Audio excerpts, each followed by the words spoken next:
Hey guys, this is JM and today I'll be reviewing Pokemon Journeys episode 27 or Pokemon Sword and Shield episode 27. This is my review of episode 27 of the new Pokemon anime. I would appreciate if you all hit the like button. So this is just what happens in the episode. The episode's title is The Legend of Heroes, Leon's Ultimate Battle. Yes ladies and gentlemen, episode 27 of the Journeys anime just banged. And we are back in the Galar region. This time, Ash and Go are here to watch Raihan and Leon battle in the Masters 8 tournament. Accompanied by Pikachu, Rabifuto, Riolu and Go's Farfetch'd, Ash and Go return in the Galar region to see a World Coronation Series match between two trainers in the Masterclass, Dande or Leon and his rival gym leader, Kibana or Raihan. A battle that becomes even more intense when both trainers use Kyodaimax.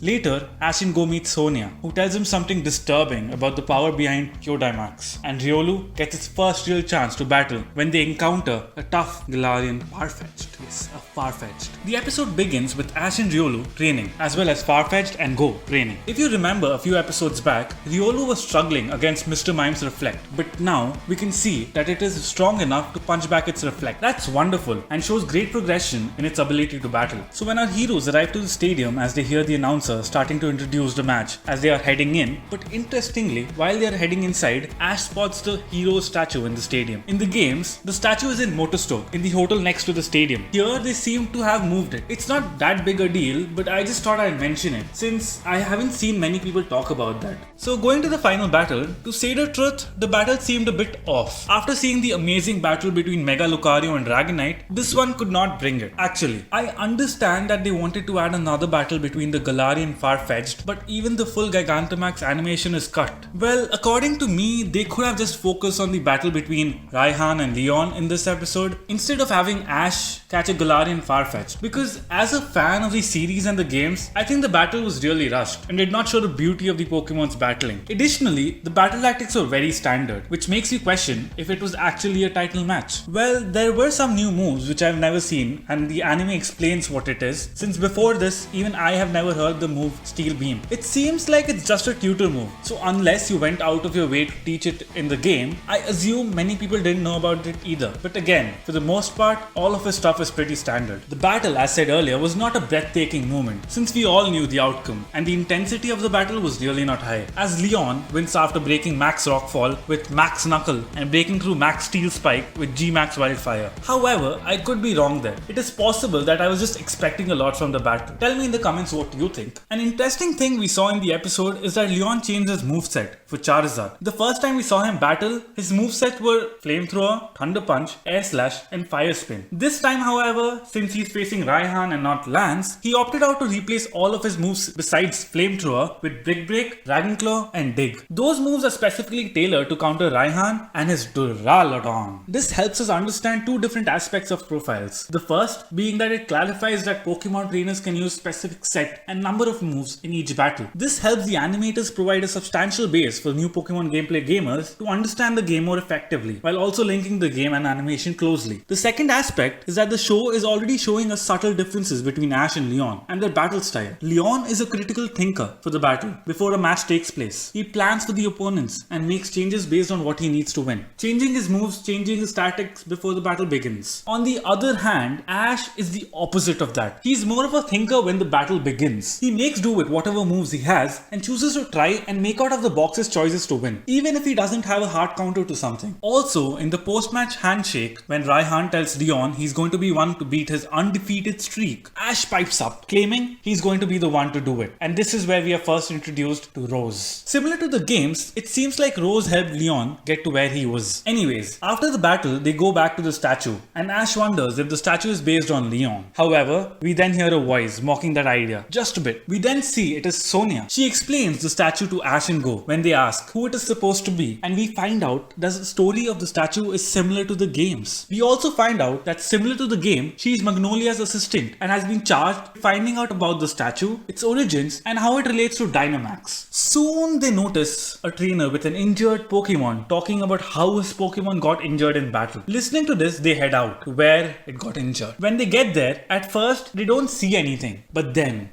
it comes out, dragging its giant leak. It's a Farfetch'd. Not just any Farfetch'd, Galarian Farfetch'd. It's a Galarian Farfetch'd. Go wants to capture it, but it deflects the Pokemon back, showing that it's ready to fight. Go sends out his Cantonian Farfetch'd to try and weaken it, but it doesn't work. And he gets code pretty easily. You get the joke? Code, Farfetch'd. Code. Anyways, I don't think you got. Anyways, Ash gets ready to battle it. Riolu jumps out of his Pokeball ready to battle. I actually found the battle way more emotionally engaging than the battle between Leon and Raihan. Riolu has gotten stronger training with Ash, and that is on display here. But also, we see that the Farfetch'd is no punk either. Ash believes in Riolu. That is why he won't give up. He also believes in Farfetch'd, the Galarian one. It has shown a lot of fighting spirit. And with encouragement, Riolu gets up and we see a new move that it learned training with Ash, which is Reversal. Yeah, Reversal. With a fantastic hit, Farfetch'd goes down. And even though it tries to get back, it's ultimately too exhausted to do so. With a bang. This battle, even though it's nowhere as flashy as Raihan and Leon's battle, has more heart in my opinion. They take everyone back to the Pokemon Center, and seeing its determination and fighting spirit, Ash invites the Farfetch'd to his team. It accepts and Ash captures it. Yes, Ash captures a Galarian Farfetch'd. The episode ends with Farfetch'd wanting to fight again, while the narration asks what Pokemon Go will capture here, with a Sobble watching in the background. This makes me wonder, will Ash be the one catching the Sobble or Go? Please let me know in the comments what you think about it. So this episode's Just Motion score will be a 7.5 out of 10. Thank you for watching. Please subscribe and tell me what anime episode I should review or what other videos you want to watch. Peace out.